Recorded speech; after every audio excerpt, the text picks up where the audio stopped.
Hi, everyone. I'm so glad to have you here today. It's another Friday, and it's another one of my Friday forums. This is something that I started during COVID as a way to bring us all together. I'm an educator, I'm an entrepreneur, and now, because of this, I'm a producer. I love to bring subject matter experts to join me in these conversations on the Friday Forum. And we cover education, we cover business, but we also cover just things that are important to us as professionals and in life and in society. My goal is that you receive inspiration and hopefully some information, but also I hope to make you smile. So as you're logging in today, please put in your name and your location so that my wonderful guests, Cynthia and Elisa, will know. And Carmen is here with us. She is my production assistant. She keeps everything going. We're always so glad to have her. And she's been very busy this summer, so I'm glad to be able to snag a little bit of her time. But we'd love to see where you're at and where you're from as we get started on today's meeting. So, one of the things, I have a soapbox, and we all have soapbox. And there are a few topics that I feel really passionate about that I'm trying to promote through our profession.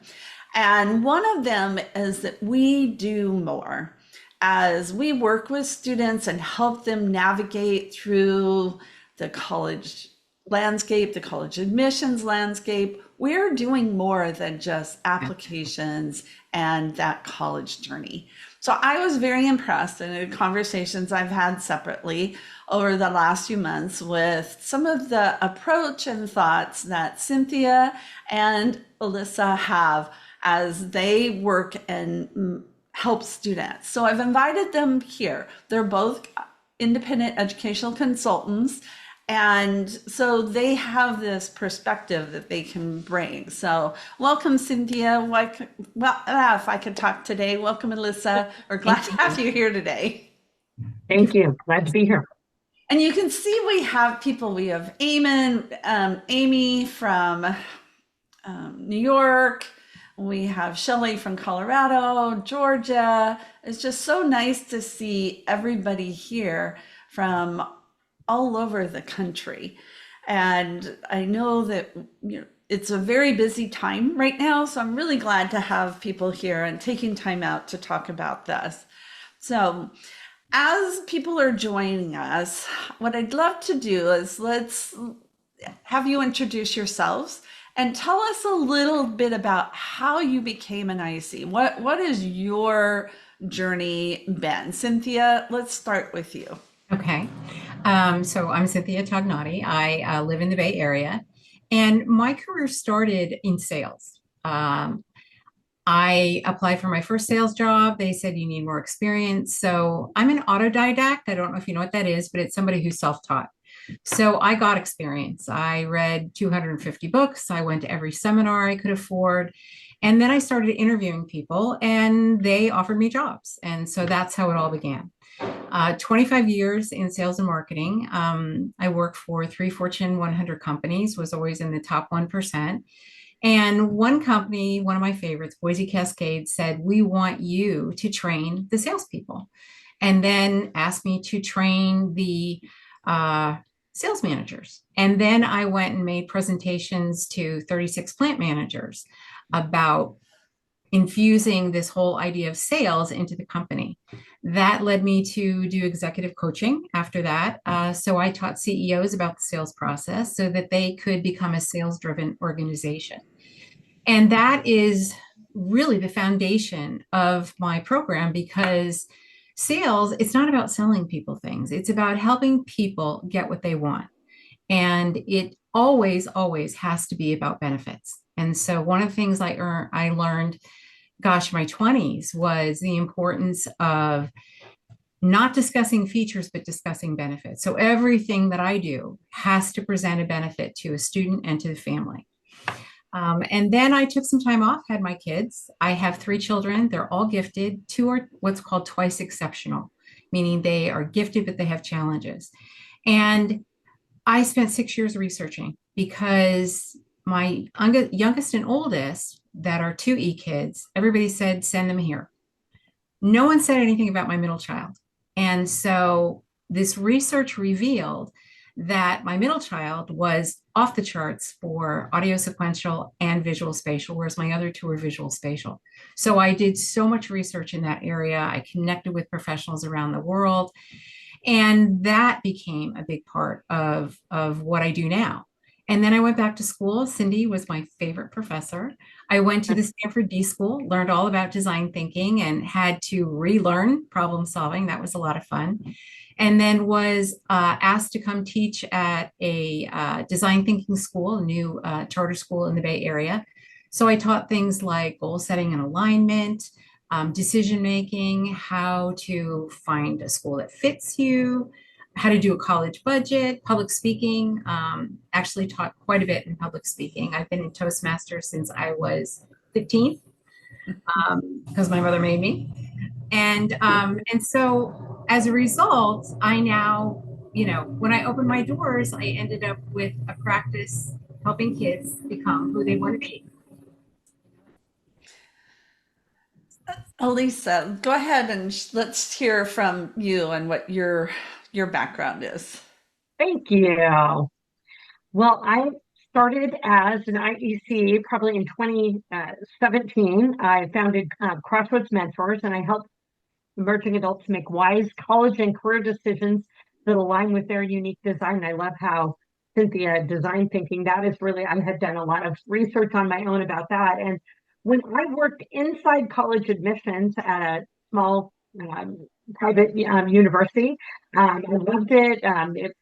And prior to that, I was with staying with the kids and doing different jobs. I worked in curriculum development, developed a K to 12 curriculum. I wrote a Bible study. I did sales and marketing. And so a lot of the, it looks kind of messy when you think about all the different things that you do, but I love how, the opportunity to be an independent educational consultant kind of brings it all together, because I love mentoring young people, which is, what I was really the sweet spot when I worked in admissions at that university.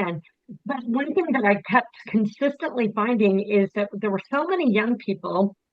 I'd be so excited. Okay, so how did you choose our university? And I also helped with advising and class and course selection. And too often I just get this look like deer in headlights, like I barely got here, just hanging on, just trying to get into college and that full application process and essay writing. And, and I just could see that they really didn't know really what they wanted to do. And so that really bothered me. And I just consistently was hit with students, in different ways that like you lose your way if you lose your why. So that just kept striking a chord with me. And so I just helped them to try to find their why.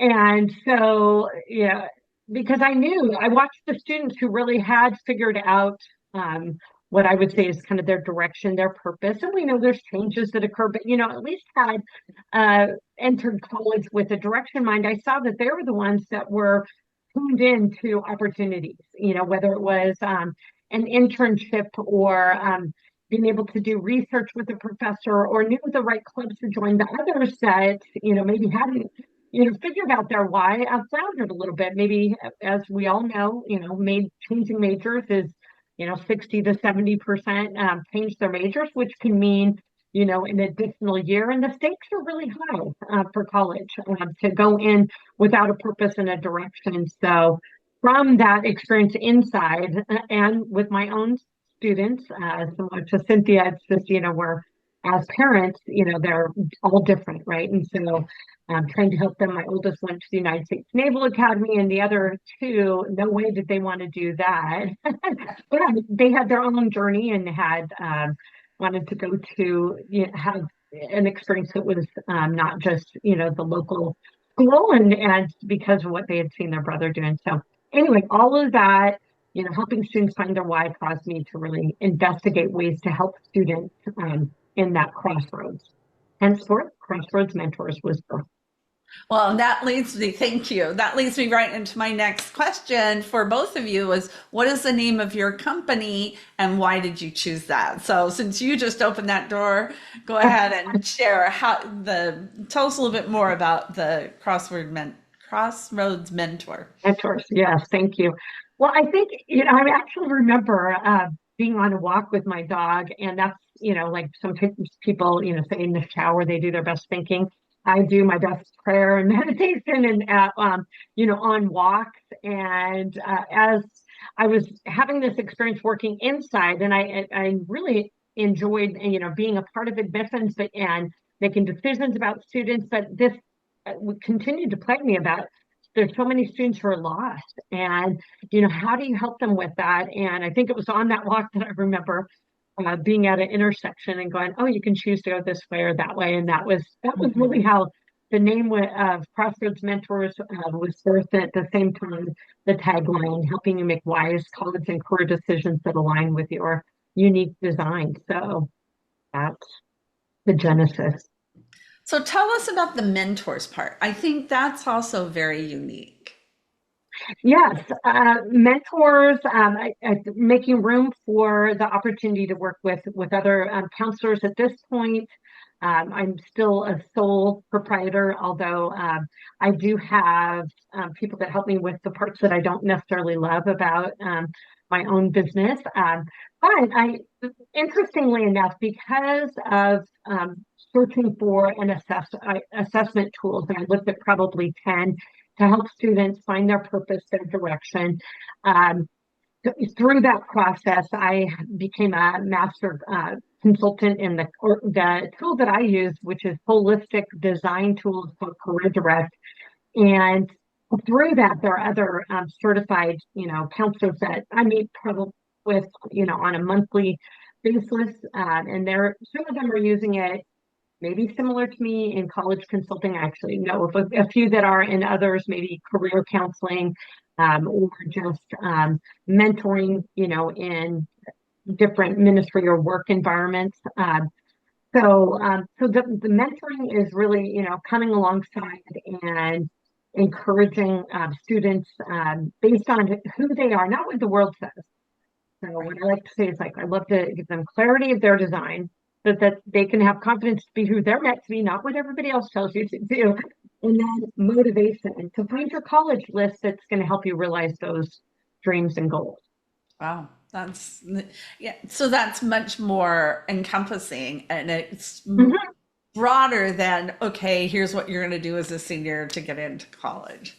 Exactly. So Yeah. Cynthia, tell us about your business and what your name is and why you chose that. So the name of my company is UpSkill, and upskill basically means leveling up your skill set. And so when I was naming my company, I used to work for a venture capitalist, and he gave me some very sage advice about coming up with the name of a company. He said one word. It shouldn't reveal necessarily what you do because then you can expand your services. So Upskill actually started as public speaking. People would book me for public speaking engagements, and then executive coaching and things like that. And then it evolved into what it is now. And I love it because that's what I do. I give students skills. Everything that I do, there is a life skill behind it, and there is a benefit, a distinct benefit. And so it isn't just about navigating high school and getting into college. It's really about helping you to become who you want to be. And I give them analogies along the way that really make sense to them. Like, when you're researching a school or you're selecting a college, this same process applies to getting that internship, that job, but it also applies in your relationships, deciding who you want to be your friends and who your life partner is. And so that's where a lot of the sales comes in. Is one of the most critical things that you do in selling is to qualify your prospect, Mhm. is to decide, does this fit with who I am? Does this fit with my values? Does it fit with my purpose and my intention? And it just all falls into place that way. And so kids really like the fact that, so I'm going to do this again and again. Yeah. So pay attention, right? Everything that you're doing right now is going to help you learning how to work in increments of 15 minutes. You can go to Starbucks and have coffee with friends every single day for a half hour, but you need to be ruthless with time. You need to be very clear. I have from here to here, and then go on, get to class early, review your notes. So I help them understand things like making connections, right? The better you are with time, the more freedom you have. Kids get that. And that's something that's always been very important to me. The reason that my logo is a kite is because when people ask me what I do, I tell them I help students soar. And it represents freedom to me, which is something that I value very highly. And I think, kids want. I love that. I love that. And there's so many different aspects that we can take from all those things that both of you talked about. But tell us a little bit about the practicalities. Like, how do you implement this? How do you incorporate this as a scope into your practice? Cynthia, you've talked a little bit about it. Alyssa, you've talked a little bit about it. So what does that look like when you're working with a student or a family? How do you manage that scope? They're all different. So I look at things like I have this giant toolbox. And then I create toolboxes for kids. So, like, if you want to learn how to do a college search, you do this. But it all begins with the premise of it all starts with a question. I ask families, what do you care most about, the name of the school or the person your student becomes, your child becomes? And they have to answer that before I work with them. And then it's really about a lot of questions and a lot of self-discovery with students and helping them to understand that between now and age 24, your brain's developing. And so we're starting this process. And here's what, I hope for you to gain along the way. And so they start to share. And sometimes you have to pry it out of them in different ways, right? And I'm a firm believer that, if you don't get in through the door, you go through the window. So we'll start to talk about, I don't want them to pick a major. I want to know what their top 5 interests are so that every school that I recommend to them, those interests are covered. They have choices. They have multiple ways to go and freedom to be able to make some choices. And knowing that all along the way, if I choose to do political science or public policy or economics or international relations, these schools allow me the freedom to be able to investigate. I think it's really hard for a 17-year-old to pick what they want to do for the rest of their life. College is about exploration. So I always use the analogy, if you walked into Nordstrom, how would you feel if someone said, oh, no, those are your 2 racks? No, part of the beauty of college is exploring. Mm-hmm. So we start with that. And then we looking at what kind of skills, what do you want your resume to look like as a senior? And that's a big question for them, right? So I'll give them examples. Helping them to, sometimes they have to look at a career. Is there a career that fascinates you? Sometimes this whole idea of looking at a list of majors is really confusing for them. I do assessments as well to help identify certain things about them. And then I do interviews with the parents, right? I want to know what makes that child special.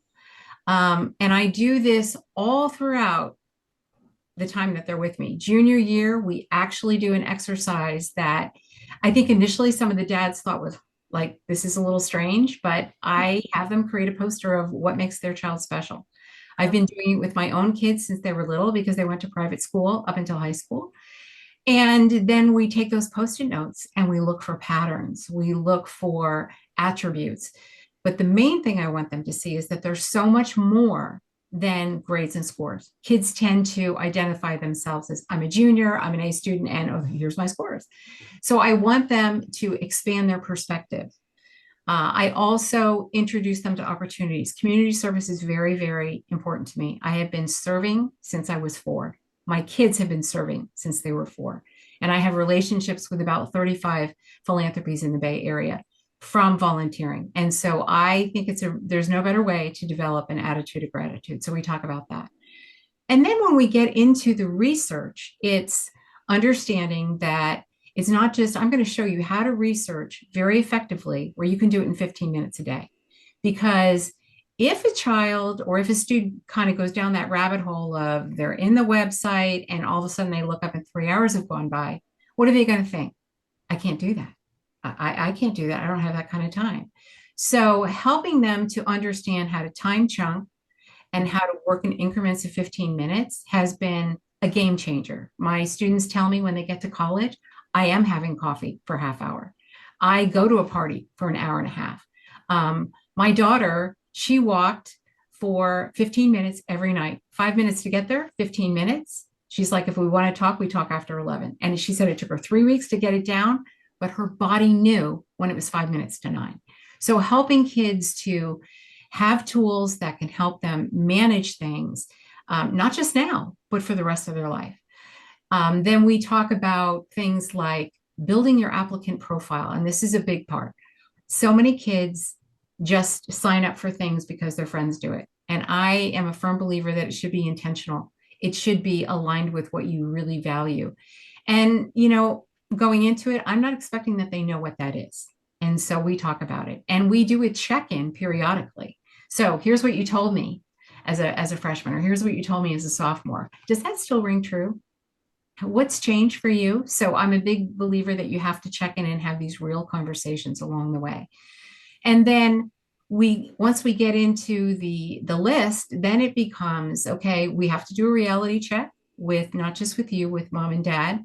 But one of the pivotal points in the process is by doing that research and being really thorough with it, it puts the kid in the driver's seat. So that when dad says, hey, I want you to look at Yale, the student will say, Dad, I will do my research and then I'll come back to you and tell you if Yale fits.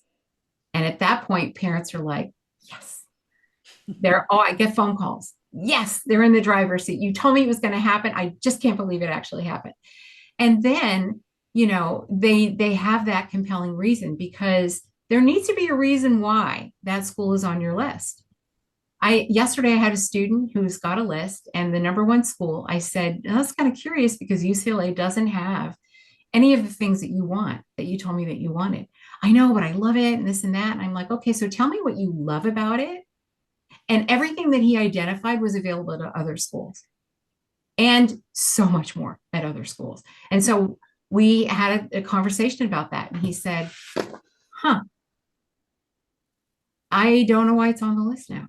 And I said, my job is not to persuade you. My job is to give you information. But at the end of the day, I want you launch ready. And this is a huge thing for me.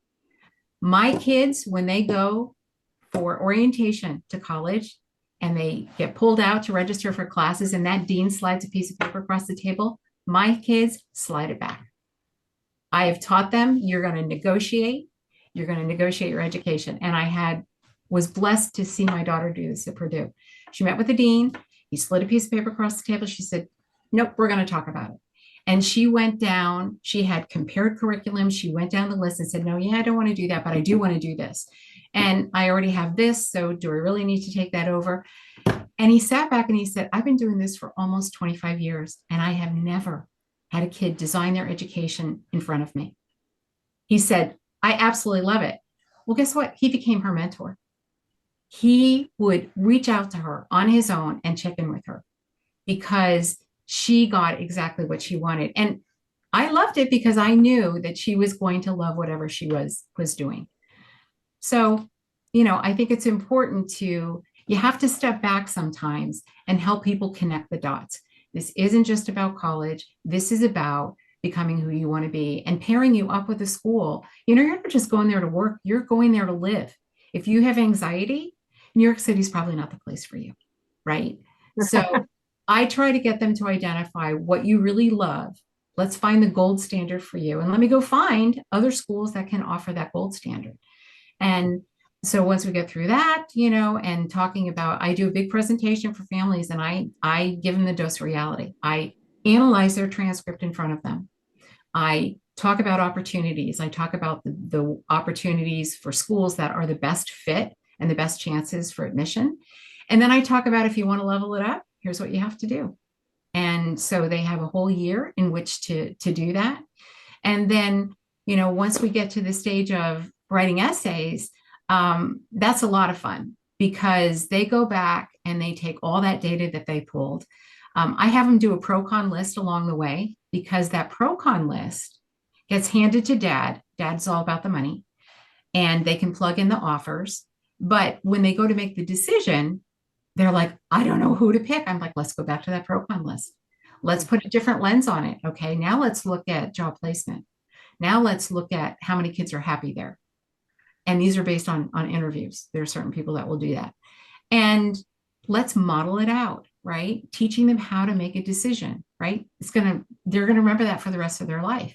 And so, and then once we get through that, it's all about transition. And I meet with the families and I talk about everything they need to know before they go. My kids know where the great coffee is. They know that they can grab a couple people and walk the campus a couple days for everybody's classes so that they don't look like idiots on their first day. They know about the school storage and they know who the ombudsman is. That to me is so critical. That is my favorite person at every school, because if you have a problem and you don't know what to do, you call them. So I didn't even know what that was. So yeah, they're very comprehensive. Yeah. So for those of you who don't know what an ombudsman is, my daughter, freshman year, Cal Poly, had a roommate who kind of went postal. And my daughter's a small individual and this girl was kind of big. So I just happened to be on my way down there for a meeting. And I said, honey, just leave. Okay, just leave, go up to the architectural graveyard and just be for a little bit. So I walk in through the library and I see the sign and I'm like, ah. So I go in there. He took me right away. I explained the whole scenario. I said, she needs to get out of there. She does not feel safe. We're a week away from midterms and her statistics class is just causing her undue stress. So I need to find like a tutor or something. He sat down, he outlined it. He made a couple of phone calls. He lined up a couple of frat kids to move her. He found her a new place, a floor up, had the RA go over and talk to the girls. We're like, oh, we'll totally help. He got in touch with the statistics professor and said, we'll give her an extension, right? She can have a little extra time on that. And within 24 hours, she was moved. Oh, and they got the roommate out of the way so that Christina could go back and handle that. And, you know, Christina's like, who are you? Like, you know, and I've had calls from parents. They're like, oh, we have to go up to UW this week. And I'm like, no, you don't. Do you want your daughter to handle it on her own? So I got the ombudsman and the parents on the phone and they made it happen. So there is this magical person that I absolutely adore. And, you know, that should be a reassurance to counselors, knowing that no matter what happens in life, you know, it brings so many unexpected moments. Like my favorite book is The Naked Roommate, parent version, student version. Life is full of that. And so here's a person that when you don't know what to do, they will know what to do and they'll help you. That's great. That's great. So did I answer your question? I kind of Yes, you did. So yes, you did. And that shows that the scope of what we do is broader and it does include transition. That's why my services go through the freshman year of college because I want to be there. And I've already had two parents this year who have said, we're so glad to have you, you know, that we're not done yet. That we're glad that you're going to help us navigate this freshman year. So, Elisa, tell us about yours. What's the scope of your practice? And I know you use different instruments and things like that. So tell us how you navigate that. Well, I think you know, can be really overwhelming for families where to initiate a connect, you know, with a college counselor. I think more and more people are hearing about what we do. What I like that I have this, it's not a lost leader. I mean, I have this initial package that, you know, will help them. It includes a half-hour interview where I'm finding out kind of what makes that student tick, kind of the, you know, just their passions, but, you know, what classes do you really like and your favorite classes? And then, and this is after they've done the, you know, half hour, I think, or actually it takes more like an hour to do the career direct assessment. So it's, a, you know, 30-page report, which, you know, if you do that on your own, it's just words on a paper. It's really hard to make sense of it. So having the experience of being a consultant for over, you know, 500 adults, some of them, you know, my sweet spot really is in that emerging adult category. So the vast majority there. So after they've done, you know, the assessment, I've gotten the results, but I interview them first before I even get biased by, you know, what I see on their report. And then I can look at that with a little different lens before I prepare for the 2.5 hour consultation with the students and the parents. I guess it would take more like 2 hours, half-hour interview, and then the 2 hours together where I help make sense of the report and I put it in what I call a funnel where we filter the results and the report is linked to the Department of Labor data behind 31,000 careers. And so then we talk about what major would lead you to that career. And inevitably, there's not, very few of them that, oh, it's one career. This is pretty obvious the direction you should go in. But there's going to be, 2 or 3 categories of careers that are very interesting. And maybe that becomes you can look at that for your minors. And because I mentioned earlier, it was holistic. So personality, it's strengths, it's skills, it is an understanding of even your stresses in life and how do you manage money, which is kind of weird for them, at 16, but it opens up. I hadn't even thought about, cost of living and is money important to me and then priorities. And as I looked at assessments, it was the only one that actually gave them an opportunity to rank their priorities in environment and work outcome, as well as in life. Why are you here? So all of that, as an experienced counselor, I help them kind of put the pieces together and point that out because sometimes I meet with the students and that's the starting package. I kind of disavow them from having to commit to the big old package, not knowing, what direction they want to go in. And we start out with that, which would apply to my comprehensive package, not necessarily an hourly package. But I find, let's say at the end of that, the trade schools are going to be a great fit for their career options, or it is, the community college or a college that is not difficult to get in. So that maybe, like the end right there, and that's great. We've had this wonderful mentoring opportunity to help them, paint the picture of their future. And then they are, or, other students that obviously would wrap into the comprehensive package. And and I know the student, it doesn't take me 3 meetings before I really know the students. I really feel like I understand what makes them tick. So Carmen, did you have a question that came up? Yes. What is the name of the 2-hour career assessment you use? Yes, thank you. It is called Career Direct. CareerDirect.org is where you can find the information about that tool.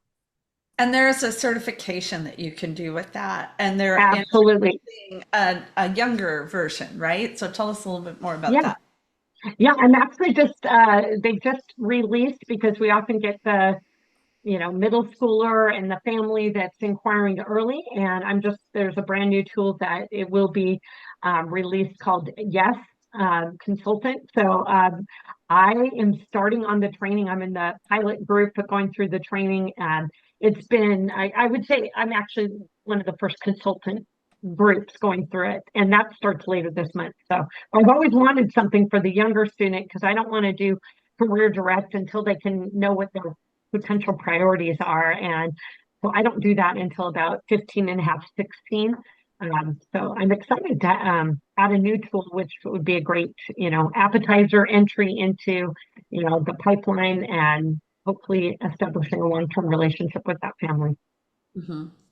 And how do the parents feel as you're, helping their children to navigate through this? Cynthia, you talked about that a little bit. Let's talk about the parent side of this. Yeah. Well, I think, the fun aspect of it is that they know that I really have taken the time to care and know and love their students. And from that, I would say I've never had to do any advertising.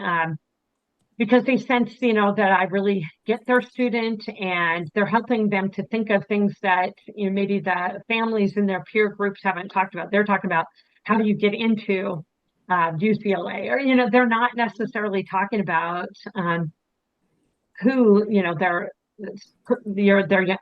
student is becoming, So they appreciate that. And through that experience, I've actually worked with families. I mean, think about in your sphere of influence, how many people are in transition, right? Even, as what really launched my business is my husband and I just going, okay, our kids are going to launch and I don't want to through the empty nest years. I want to have a plan and a purpose and to make the most of the time that I have. And so, Yeah. so that's really what, was a part, people in transition, moms who have stayed home and now are wanting to re-enter the workforce. This tool works for any age. And so from that experience, I have not only worked with the student, but I have actually had families that have then worked with the mom and the dad that are, reaching their crossroads and need to think about what their legacy years entail. Mhm. The Yeah. parents are a huge part of this. So, one Huge. of the things, the benefits that I bring is the relationship between parent and student actually really takes off in a couple of ways. One of the things that I did with my oldest was when I sensed her getting stressed, right? All this chatter at school and helping her manage that communication. I said, you know what, honey, let's go in the backyard. We're going to look at the stars. And so we go in the backyard, I fix tea, we're looking at the stars. And she looks at me and says, am I in trouble? I said, no, you're not in trouble at all.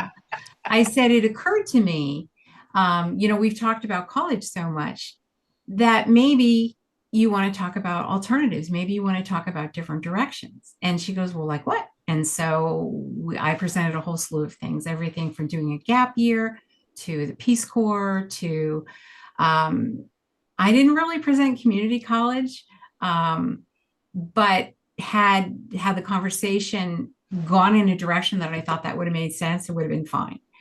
But she said to me, no, I want to go to college. And I said, so walk me through where some of the anxiety is coming from.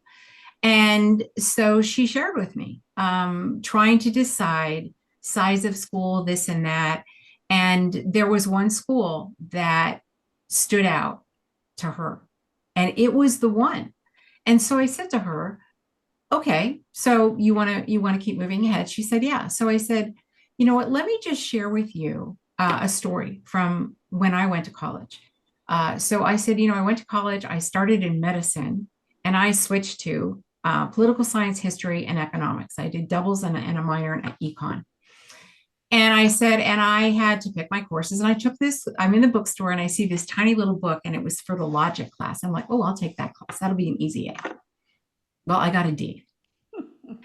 And I was, an A student in college. And you could hear this gasp from my daughter. Did they kick you out? No, they didn't kick me out. So I go and I see the professor. He knows exactly why I'm there.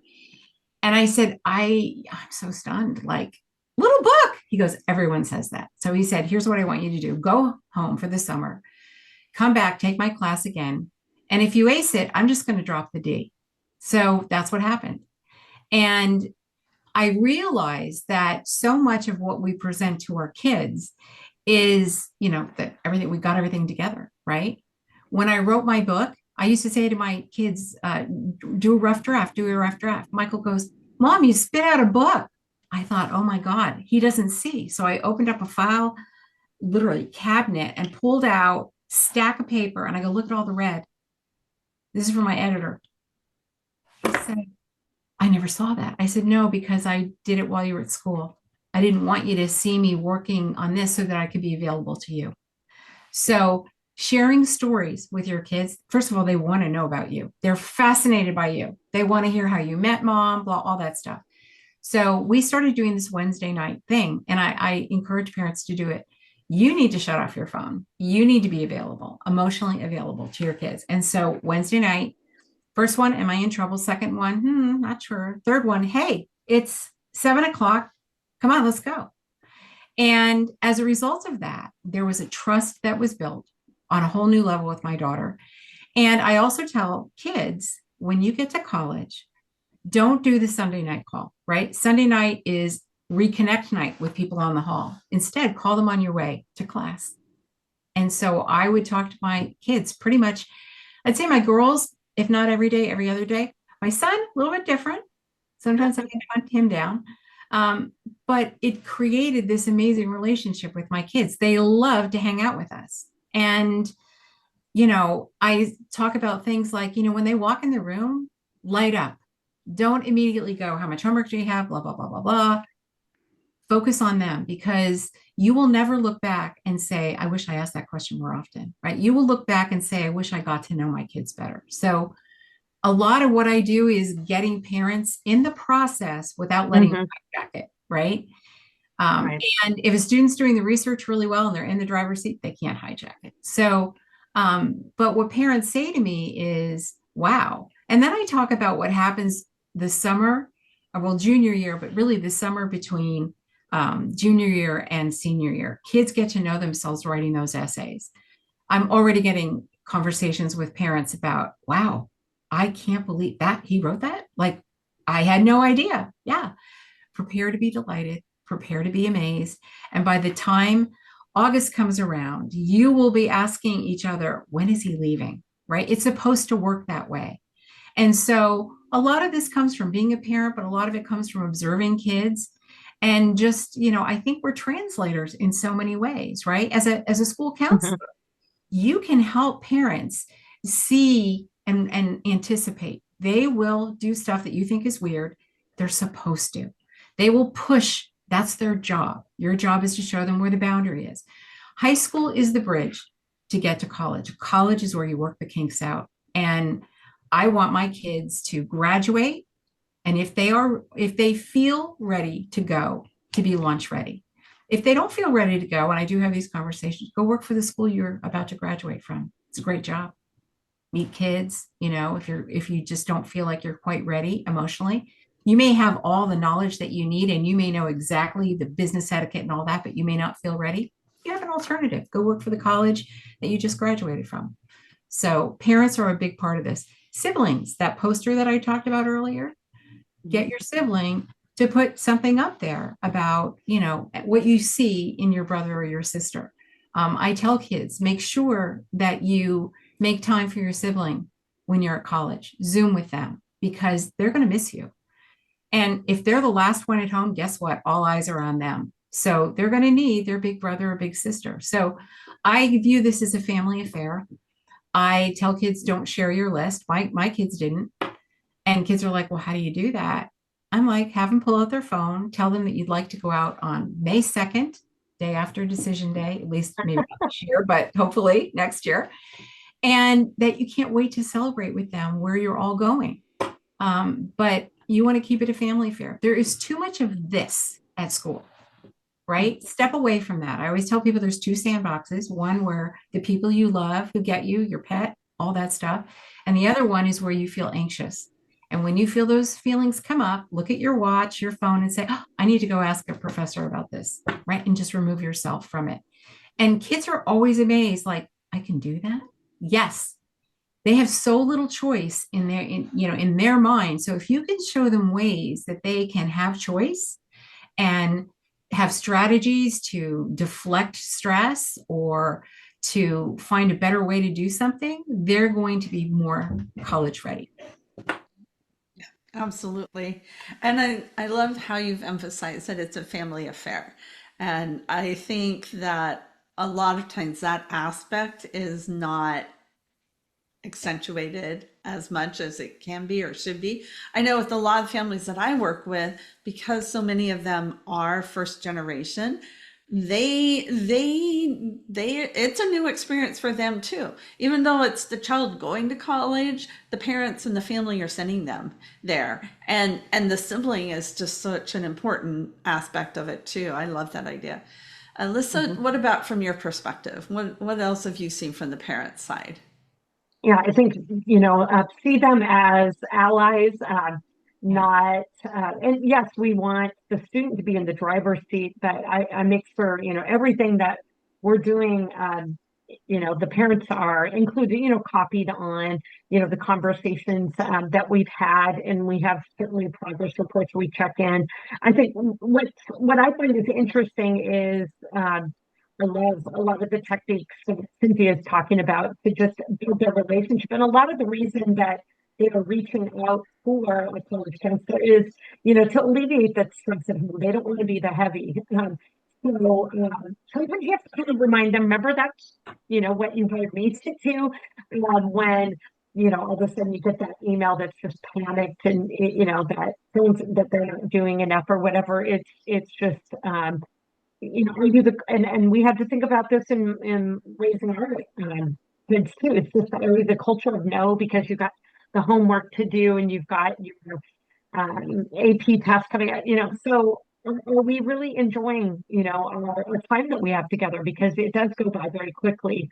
But parents, have an agenda, for their kids, and you have to the students. Is this the best fit? Whether it is their alma mater that they want them to go to no matter what. And so I love that, the Career Direct tool, because parents are part of that consultation. I mean, they're having these aha moments, as they are learning about their kids, because it's sometimes they're just too close to the forest to see the trees, to see a marvel in the wonder of, their unstructured design that, but they're also an innovator. I mean, and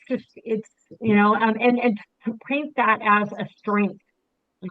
Yes, here's your growth opportunity, but here's the strength of that. Exactly what that dominant nature that's causing you to do this at home is like your executive leadership potential, and it's helping the parents to see that. But I have had parents in tears, probably more than moms, at the end of the Career Direct, because they were trying to make a square peg fit in a round hole because they wanted them to be a doctor. And then they see, through the consultation that would be very stressful, because that's not how they're wired, as we look at the dynamics, of the career and talk through that, painting that future picture. So better that it happens now, than later when they're trying to make them do something that is really not within that student to do. So so keep them needs central to the equation. But I'd be very curious with Cynthia. I love how you asked that question about what's more important to the parents. Is it the name of the school or the person that your student will become? So I'm kind of curious, did you if they say the name of the school, how do you continue to work with them? So no, I do pass on a lot of families. Because it has to be about the student. You've already been to college. It's time for you to let your child have their own journey and let them own it. I learned a very valuable lesson. This is going to sound funny. Oldest daughter, 8th grade, had to pack for a trip back east with her school. Second daughter dislocated her elbow on the trampoline, had to take her, dad's out of town. My oldest said, I have this. I get down to Kaiser. We get through the thing, a half hour. My daughter calls me. She said, I'm packed. I'm ready to go. I'm like, oh my God, I need to get out of this kid's way. Like, I really need to get out of her way. Like, I realize that, sometimes I give too much information, or, and I tell parents, you will be absolutely shocked what your kid does if you would just get out of their way.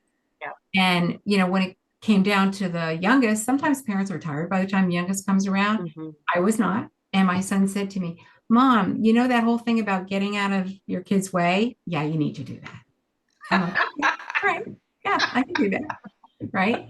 And, when you think about it, I think one of the most frustrating parts of what we do, and this has got to be frustrating for a school counselor, there are so many pieces to this. Right. And I have different systems, right? And there's certain things I want kids to do, but sometimes I have to simplify it. Yes. So, for example, I have a lot of information. I've written so much. Sometimes I'll say to the kid, do you want me to declutter your portal? And they're like, yes.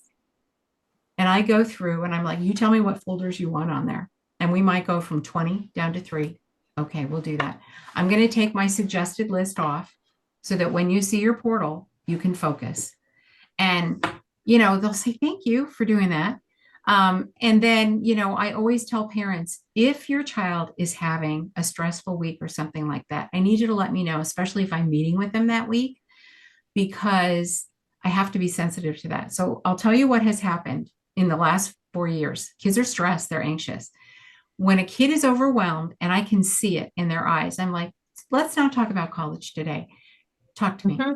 What's going on? Mhm. So I I did do. 3 of these in the last month. So I have an app that I use. I love it. It's called Focus Matrix, and you can get it on your laptop. You can get it on your phone. I think the full blown version is maybe $4 a year. It is so worth it.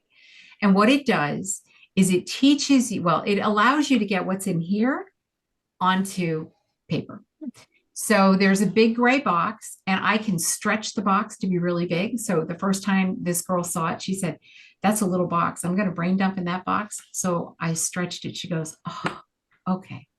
And so we filled up the box, and I said, "Okay, is there anything else? Anything else that's worrying you? Anything else?" "No, that's it." "Okay." So I said, "We're just going to pick 3 things, right? We're going to pick 3 things and we're going to drag them over." And it's based on the Eisenhower principle: urgent, important, urgent, not important, all that kind of stuff. Well, of course, originally they're going to put everything in that first box. And then they realize, okay, that's really not urgent. And so I'm like, we're just going to take 3 things. By the end of the week, you will be caught up. And so I walked them through that. And, I checked with the end of the week. And so she said to me, "I'm in a better place than I was at the beginning of the year. Like, this is great." And I told her, I said, "I don't use it every day, but if I'm overwhelmed, like I had to go to Canada for 10 days and it's launch period for essay writing. I had to get everybody launched like in 4 days.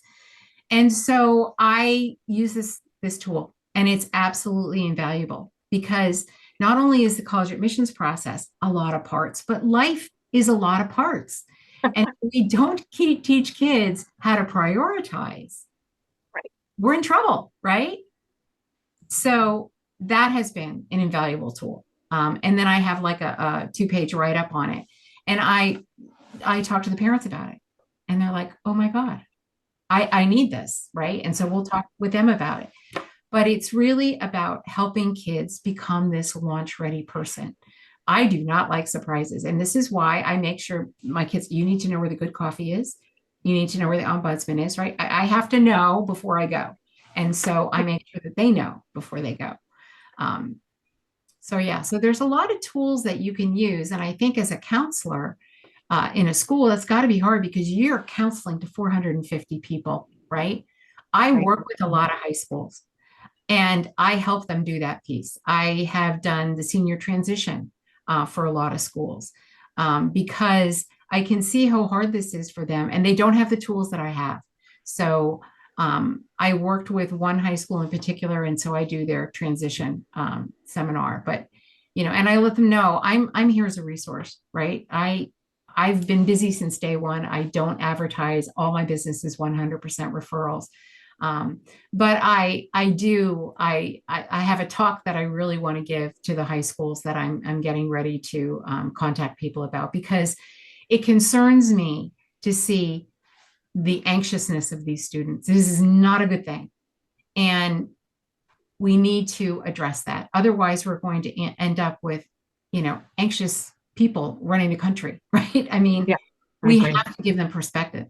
These kids have this doomsday thing going on, right? I mean, we know, having lived through history, that things ebb and flow, but right now, a lot of kids don't know that, and we need to point the way. I recently sent my students a recording from 60 Minutes of a gentleman called David Assay, who literally shows us how we can mend this contempt that's been in the country. And 2 of my students who were in Egypt this summer, all of a sudden, I realized through talking with a young person, they had something called advocacy trauma. And when I talked to them about it, they're like, "I'm so tired. I'm so tired. I'm so sad. I got out, but all these people can't get out, and so they have survivor guilt. They have all this stuff. They have a lot of stuff. Can you imagine being a school counselor, having to deal with that and all this other stuff?" So, I hope going forward, there is more partnering with folks like us, and maybe where we do some mentoring for them and they do some mentoring for us. Hey, here's what I see every day. There needs to be more collaborative work in our industry. Yeah, that's part of our professional bonding you're doing. and, and building up our profession, because in the end, we're all working with students and families. So we've just got a couple of more minutes. I would like for each of you to just give one tip. One piece of advice do you have for excuse me, college advisors, and working and helping students to have these skills as they move forward? So what's one piece of advice we give? I would say, oh, go ahead. Well, let's start with Elisa, and then we'll come back to you. So. Okay. So one piece of advice, I think that I would start thinking about what's something that you are an expert in, that you do really well, that you could offer, for free or at a price that isn't overwhelming, so that they have a chance to get to know you.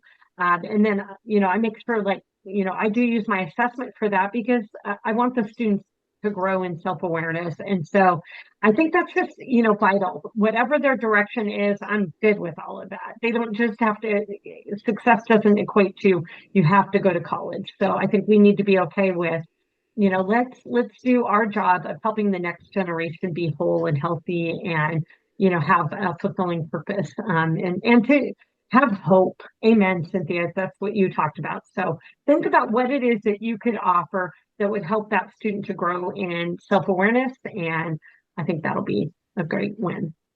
Great. Cynthia, what about? My piece of advice would be zone in on what the benefit is of a family working with you, even if you're a school counselor, because that will help you cut through the noise. Like when you look at all the services that you provide, because you are providing a whole menu, ask yourself, what is the benefit for each one of these? And then throw the features away and just focus on that. So when you go back to school and you do those senior nights, talk to them about the benefits of them having conversations with their students, about the paperwork that you're asking them to fill out to get their letter of rec, all that stuff. Think about the benefits. The other thing I would say if you're a school counselor is get your PTSO or PTO to be your ally, because they can put money in your pocket, they can help sponsor things for you. They can help make things happen for you. I think that's a big piece of it. Yeah, I agree. Well, thank you both. Thank you for being here today. And thank you, Carmen, for helping to manage all of this. I hope you all have a great weekend. Come join me in 2 weeks. We're going to have Bob Carlton. He's going to talk about AI in business. Last week, I had Jeffrey talk about AI in counseling. So now we're going to switch it and talk about that. We're also going to have the National Test Prep Association. I have 3 representatives going to come and talk about just the testing landscape. That's going to be the end of August. And I also want to mention the first week in September, the value, the importance, the impact of HBCUs has really been prominent in the news the last few weeks. And I am going to have Jasmine Hurley from Morehouse College come, and she spoke. Those of you who were at HECA in Atlanta, Georgia, she came and spoke, was on a panel there, and she is going to come talk about the increasing importance of HBCUs. And she is a dynamite presenter. She's got a very moving story herself. She's so inspirational. So she is going to be here September 6th. That'll be the weekend after Labor Day. So I hope you're able to join me and look at my website. This recording and all the other recordings are there. And if you haven't subscribed to my YouTube channel yet, Cyndy McDonald's channel, please do, because when I post this and other conversations, you get access to that as well. So lots of other little videos, interviews, things like that I do beyond Friday Forums. So thank you again. Thank you, Elisa. Thank you, Cynthia. Thank you, Carmen. And thank you, everybody, for being here today. Thank you, Cyndy, for all you do to coach and cheer us on. Absolutely. Absolutely. Have a great weekend. You too. Bye. Have a good weekend. Bye-bye.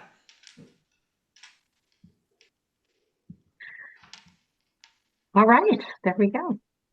Will we get a transcript of the chat?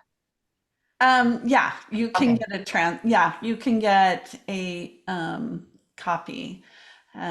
So let's see, did we, yes, yes, we can you'll definitely get it. I can send you that. Carmen will send it to me afterwards and we'll get that. Great, thank you. It All was right, wonderful guys. meeting you, Alyssa.